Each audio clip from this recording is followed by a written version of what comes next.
anak. Tama yung pangit talaga sa relasyon, pero dapat mas marami yung maganda. Kung mas marami yung pangit kaysa dun sa maganda, parang yun yata yung kailangang mag-isip-isip ka na. Kaya, dun sa kasama mo ngayon, kung tinatanong mo na, itutuloy ko ba to o dead man na? Isipin mo, mas marami na ba yung pangit kaysa dun sa maganda? Mas mataas na ba yung lungkot at sakit kaysa dun sa masaya at masarap? Diba? Diba? Lagi nating iisipin yan, ano pa ba yung mga dapat natin i-consider?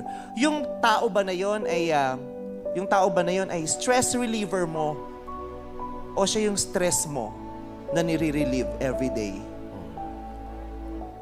Dapat alam mo yon. Dapat kasi yung taong yon, dapat siya ang stress reliever natin, di ba? Kasi yun ang essence of love, di ba? Ang love talaga nagpapaganda ng buhay natin, nagpapaganda ng pananaw, nagpapaganda ng gising, nagpapaganda ng pakiramdam.